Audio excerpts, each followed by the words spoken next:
Some stories do not begin with evil.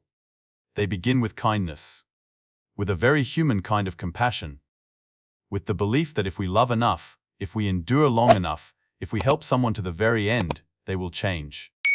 That goodness can always redeem evil. We are taught this from a very young age. That helping others is the right thing to do. That protecting the people we love is a responsibility. That silence is sometimes the best way to avoid hurting others. But life does not always follow these beautiful principles. There are people who do not see kindness as a gift. They see it as a weakness, As permission. as an open door to control, manipulate, and cause even deeper harm. And the most dangerous moment is not when violence begins, but when the victim still believes that violence will never happen. They tell themselves the other person is just hurting, that if they are patient a little longer, everything will be fine, that they should not make a big deal out of it, should not call the police, should not ruin the life of someone they once loved. That silence does not come from weakness. It comes from compassion, from love, from the fear that speaking up will cause the other person to fall apart. But some mistakes only need to happen once. And the price is a human life. Today's story is not just a murder case. It is a warning about the fragile line between love and self-destruction, between protecting others and abandoning oneself. The victim was an intelligent, independent, and successful woman. Someone who was always ready to help others. Someone who believed in goodness until the very last moment of her life. She was afraid of hurting the man she once loved, while that man was not afraid of hurting her. Not afraid of taking her life. And not afraid of fleeing to the other side of the world, believing justice would never reach him. Her name was Cecilia Hadad. And this is the story of a past relationship that returned. A story that shows how, sometimes, kindness given to the wrong person can become a death sentence. Early Sunday morning, April 29, 2018. Spring had just arrived in Sydney. The air along the Lane Cove River was unusually quiet. The surface of the water was calm, disturbed only by gentle ripples as the current moved slowly along. An elderly man stood on the riverbank. Retired for many years, fishing had become an almost essential part of his mornings. For him, this was rare time away from the noisy world. A moment of peace that old age had finally granted. Everything felt familiar, until he noticed something unusual on the water. At first, it was only a vague shape. An object drifting with the current, completely motionless. He squinted, trying to convince himself he was mistaken. Perhaps it was just a piece of wood, or a garbage bag carried by the river. But as the object drifted closer, his heart began to race. A sense of dread crept into his chest, even before he dared to name what he was seeing. It was not trash. It was not wood. It was a human body. A woman, floating face down in the water. Her long black hair spread out, rising and falling with the small waves. In that moment, the peaceful morning completely disappeared. The man stepped back, trembling. He knew that from this second on, someone's life had ended, and a tragedy had just been revealed. He immediately called the police. Within minutes, authorities arrived at the scene. Not far from where she was first spotted, the woman's body was pulled onto the riverbank. The air grew heavy. No one spoke. A morning that should have been ordinary had become the beginning of a horrific case. And the unidentified woman lying by the river still had no name. No story. No one yet knew that behind that motionless body was an entire life that had just been stolen. When the body was fully removed from the water, any theory of an accident quickly collapsed. Her skin was pale, chilled by the river. Water dripped onto the ground, as if the river itself were returning a secret it could no longer keep. The investigators crouched down in silence. One look was enough to tell them this was not a natural death. Dark bruises were clearly visible on her neck. Strong, deliberate marks. Not from a rope, not from an object. They were the marks of human hands. Her hands told their own final story. Scratches. Deep bruising. Clear signs of a desperate struggle. She had not given up. She had fought. In her final moments, this woman had done everything she could to stay alive. Her clothing made the scene even more disturbing. She wore a simple t-shirt and loose cargo-style pants. When the pockets were checked, Heavy stones fell out, not one, not two, but many stones. Someone had deliberately stuffed them inside, with one purpose only: to make the body sink, to erase her name beneath the river forever. But every plan has its flaws. The pockets had no zippers. Some stones fell out during movement, and the woman's body, now lighter, rose back to the surface. There were no signs of alcohol, no drugs, no evidence of sexual assault. The cause of death was determined quickly: mechanical asphyxiation. She had been strangled with bare hands. In that moment, the unidentified woman was no longer just a body. She became the victim of a cold, deliberate crime. And the question echoed in every investigator's mind: who did this? And why? Based on her appearance and estimated age, police began reviewing reports of missing women in the area. File after file was opened. Name after name was checked. Within hours, one report stood out: a 38-year-old woman, suddenly out of contact since the previous day. She had missed an important meeting, had not responded to any calls or messages. This behavior was completely unlike her. Her name was Cecilia Hadad. When investigators saw her photo, there was little doubt left. The face, the hair, everything matched with heartbreaking certainty. Her family was notified. When her loved ones entered the identification room, no words could describe their pain. The fragile hope collapsed in seconds. Cecilia, the daughter, the sister, the friend they loved, was gone. Elsewhere, the news reached her colleagues. They struggled to believe it. They knew who Cecilia was: always punctual, always responsible, always willing to help others. No one could understand how someone like her could meet such an end. The question echoed everywhere: who could do something so cruel to Cecilia Hadad? A successful woman, a philanthropist, someone deeply loved. The answer came quickly, frighteningly quickly, because the name of the prime suspect surfaced almost immediately. But by then, the man was no longer in Australia. He was across the ocean. And from that moment on, the investigation took a completely different direction. To understand why Cecilia Hadad made those fateful choices, we must go back to where her story began. To her childhood, her family, the person she became. Cecilia Bruno Hadad was born in 1979 in Rio de Janeiro, Brazil. A vibrant, colorful city where life never stops moving. She grew up in a large, middle-class family. Not wealthy but provided for. Not luxurious, but warm. Cecilia's parents placed education above all else. They believed knowledge was the only path to a better future. And Cecilia never betrayed that belief. From a young age, she was different: hardworking, responsible, always striving to do her best, not just for herself, but for others. At school, she was one of the top students. At home, she was a caring sister, a thoughtful daughter. But what people remembered most about Cecilia was not her achievements. It was her kindness. She could not ignore the suffering of others. A friend in trouble, a stranger in need. Cecilia was always the first to step forward. People often said she had a heart that was too soft, too trusting, too afraid of hurting others. For Cecilia, helping others was not an obligation. It was instinct. It was how she was raised. It was how she saw the world. That kindness carried her far in life. But in the wrong circumstances, it placed her on a path with no return. And at that time, Cecilia never imagined that her goodness could become a fatal weakness. When Cecilia Hadad decided to leave Brazil for Australia, it was not just a trip. It was a leap into the unknown, away from family, away from friends, away from everything familiar. She understood the challenges ahead: a new country, a new culture, and a language she barely spoke. But Cecilia did not retreat. She started from scratch, learning English day by day, observing, listening, persisting. Her intelligence and dedication were quickly recognized. Cecilia soon found a position at a major industrial corporation. Her abilities stood out so clearly that, in a short time, she became a key specialist on the team. Stable income, career advancement, a life many people dreamed of. But Cecilia did not live only for herself. She actively participated in volunteer work, helping the homeless, supporting new immigrants, caring for abandoned animals. For Cecilia, success was not measured by money or titles, but by what she could give back to others. Outside of work, she explored life in her own way. Long hikes, ski trips in the mountains, rare moments of peace after demanding workdays. In 2016, Cecilia founded her own consulting company.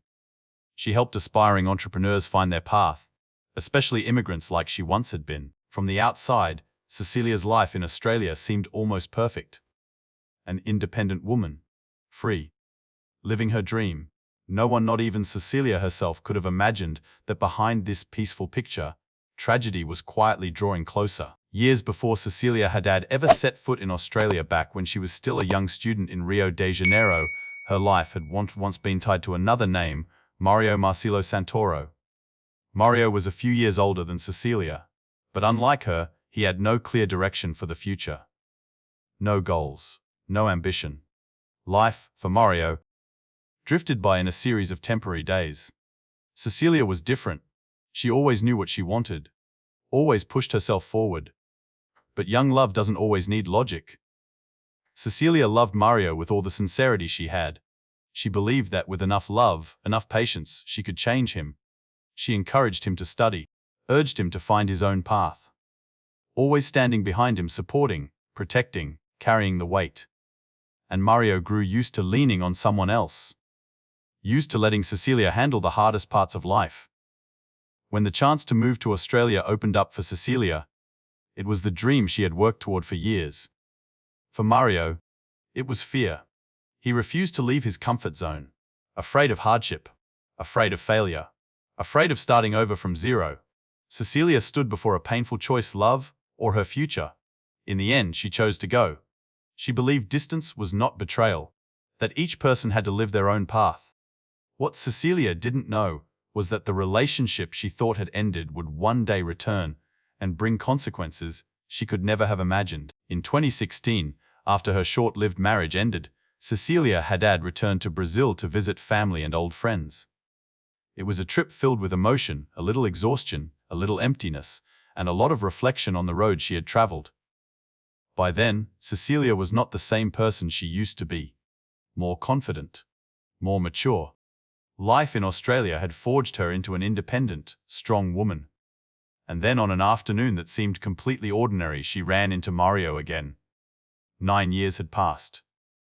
Time had changed Cecilia, but it seemed to have left Mario behind. He was still struggling financially, still unable to find his place in life. The contrast was obvious from the first glance. For Mario, the reunion was a shock. The girl he once knew had become someone he could no longer reach. Successful, independent, radiant. For Cecilia, the feelings were more complicated.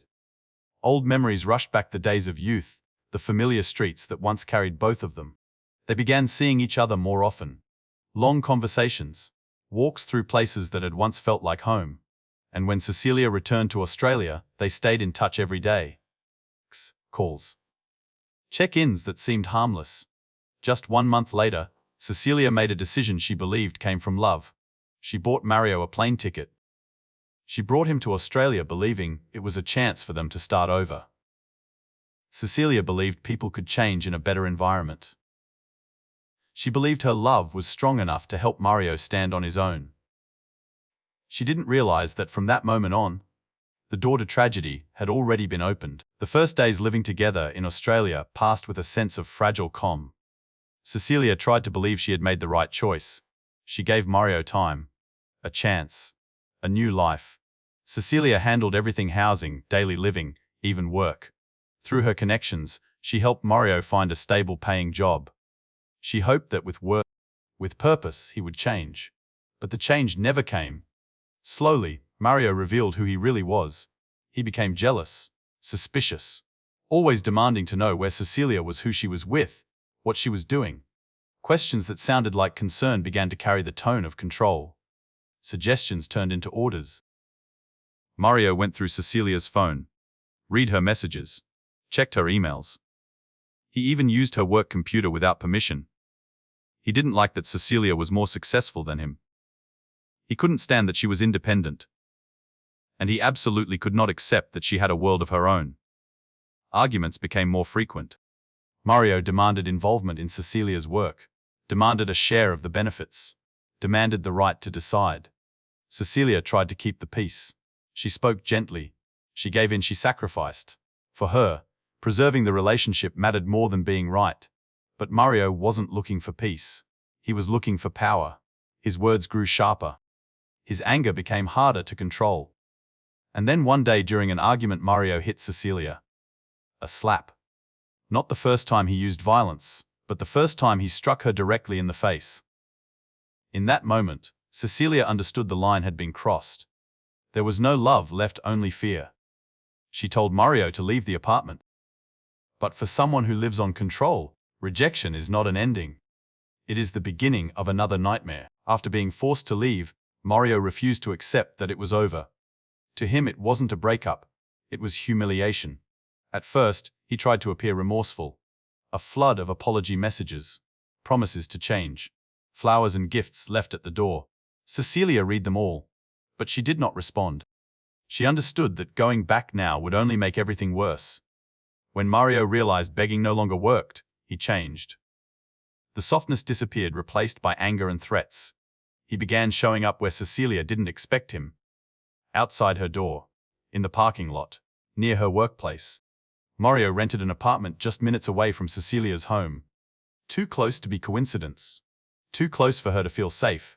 The calls never stopped, dozens of messages a day, sometimes pleading, sometimes blaming, sometimes filled with rage. Cecilia tried to stay calm.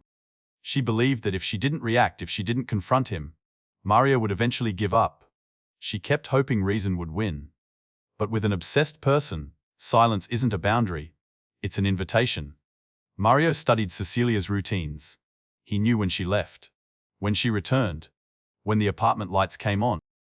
Cecilia's world began shrinking under constant fear. Every step outside made her alert. Every sound near the door tightened her chest. Cecilia had left the relationship, but she had not escaped the man. And from here, the nightmare was only beginning. During the time she was being stalked and threatened, Cecilia Hadad had many chances to go to the police. She knew it. The people around her knew it too. Her sister urged her to speak up.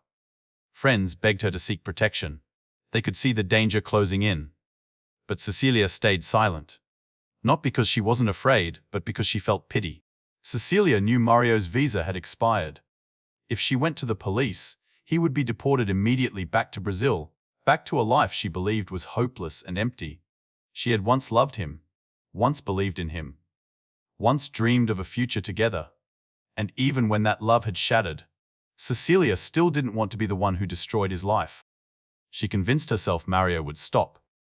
That things had gone too far, but not beyond saving. That he was hurting and just needed time to calm down. Cecilia believed her kindness would create a limit. That patience would make him let go. But she was wrong. To an obsessed person, pity is not humanity. It is a sign of weakness, a permission to take one more step. Cecilia began staying with relatives and friends. She went out less, turned off the lights early, tried to make herself invisible. But the fear remained always present, quietly clinging to every breath. Cecilia tried to protect a man she once loved, and in that moment, she did not protect herself. It was a fatal mistake. On April 25, 2018, Cecilia's phone rang unexpectedly. It was Mario. His voice was different from every other time. Calm, slow, no anger, no pleading. Mario said he had thought a lot, that he understood he was wrong, that he would stop bothering Cecilia. He said he had bought a plane ticket, that he would leave Australia and return to Brazil early on the morning of April 28. Then Mario made a request. He wanted to see Cecilia one last time, just to say goodbye. Cecilia hesitated. But then she agreed, on one condition: they would meet at the airport. After that call, a rare sense of relief appeared, as if a heavy stone had been lifted from her chest. Cecilia believed the nightmare was finally ending. She called her sister, her voice full of hope. But on the other end of the line, the worry did not fade.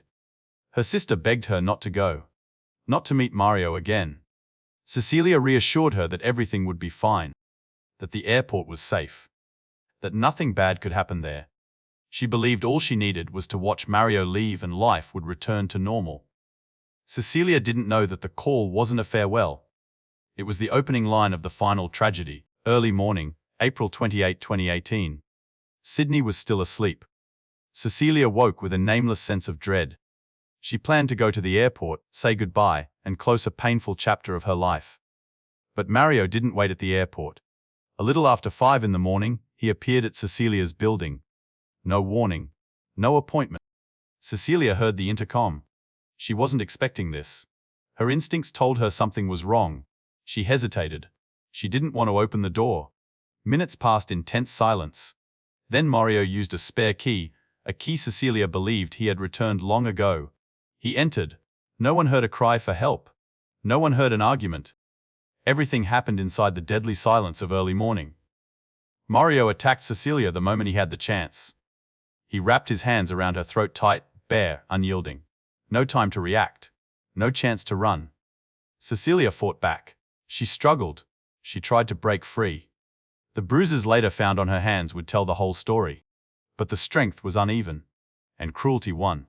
In those final seconds, Cecilia wasn't only facing death, she was facing the deepest betrayal.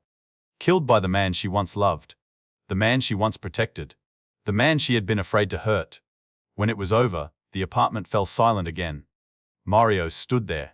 And Cecilia never stood up again. In that moment, a life was stolen, and an irreversible crime was born. After taking Cecilia's life, Mario didn't panic like someone who had just committed murder. He became calm, terrifyingly calm. In the silent apartment, he began to act with calculation. He wrapped Cecilia's body, quietly dragged her down to the parking area while the building still slept. Cecilia's car became the tool for disposal. Mario drove to a secluded area near the river. There, he stuffed heavy stones into the pockets of her pants. Each stone was a cold decision meant to sink the truth forever. Then he pushed Cecilia's body into the water, believing the river would erase every trace, believing no one would ever find her. But Mario still wasn't finished. He returned to the apartment as if Cecilia were still alive there. He took her phone, typed short, simple messages, sent them to family, friends, co-workers. He wrote that Cecilia needed time, that she had left the city to rest in the mountains, that she would be back soon. Those messages weren't just lies. They were his final attempt to buy time to make everyone believe nothing was wrong. After that, Mario gathered Cecilia's personal belongings, her phone, her laptop, her documents, and put them into a bag. And then he threw it into the cold water. Meanwhile, somewhere else, Cecilia's family and friends still believed she was alive. They didn't know the familiar messages were no longer being sent by her. And the truth, no matter how carefully hidden, had already begun to find its way back. The moment Cecilia's body was found, the investigation moved with urgency. Every detail mattered. Nothing was overlooked. Inside Cecilia's apartment, investigators found faint footprints on the floor, wet sock prints, as if someone had returned after leaving the river. Cecilia's car became another crucial clue. Inside were traces of sand, vegetation from the riverbank, and watermarks that hadn't fully dried. The evidence told a story without words. Security camera footage from the surrounding area was collected. It showed Mario appearing before dawn, leaving, then returning. His phone location data matched that route with disturbing precision. But the key detail came from a complete stranger, a taxi driver. The driver remembered the trip clearly. The passenger seemed calm, but asked to detour toward a quiet bridge. There, Mario got out briefly, threw a bag into the water, then returned to the taxi as if nothing had happened. When police went to that bridge, the river answered for the killer. The bag was recovered. Inside were Cecilia's belongings. From that moment on, doubt was no longer necessary. The truth had been assembled piece by piece, clear, undeniable. When the evidence was fully connected, there was no longer any question about who killed Cecilia Hadad. But by then, Mario Santoro was thousands of kilometers away. He had left Australia, returned to Brazil, believing distance would free him from accountability. But justice does not stop at borders. Interpol was mobilized. The case file was quickly transferred to Brazilian authorities. And on July 7, 2018, Mario Santoro was arrested at the apartment of an acquaintance, where he had been hiding for weeks. When handcuffed, Mario did not resist. He asked for a lawyer and began denying everything. During the investigation and trial, he repeatedly changed his story, blamed the victim, cried, begged for sympathy, but the truth did not move. Cecilia's family, friends, and colleagues testified one by one. They described a woman who had been controlled, threatened, and ultimately killed. After years of investigation and legal battles, the case officially concluded in 2023. Mario Santoro was sentenced to 27 years in prison, with no parole. That sentence cannot bring Cecilia back. But it affirmed one thing: the truth was finally heard. And justice, though late, still arrived. Cecilia Hadad did not die because she was weak. She died because she was too kind. She believed love could heal every wound. Believed silence could calm anger. Believed that if she didn't hurt anyone, no one would hurt her. But life proved the opposite. There are people who do not need saving. And there are relationships where leaving is not selfish, it is survival. Cecilia tried to protect a man she once loved. She feared hurting him, feared ruining his life, while he had no fear of ruining hers. This story is not only a case file, it is a warning to all of us. If you are being controlled, if you are being watched, if you are living in fear but still telling yourself it will be fine, please don't stay silent, because kindness is not wrong. But kindness given to the wrong person can cost you your life. Cecilia no longer had the chance to speak, but her story remains a painful reminder that sometimes protecting yourself is the most correct choice you can make.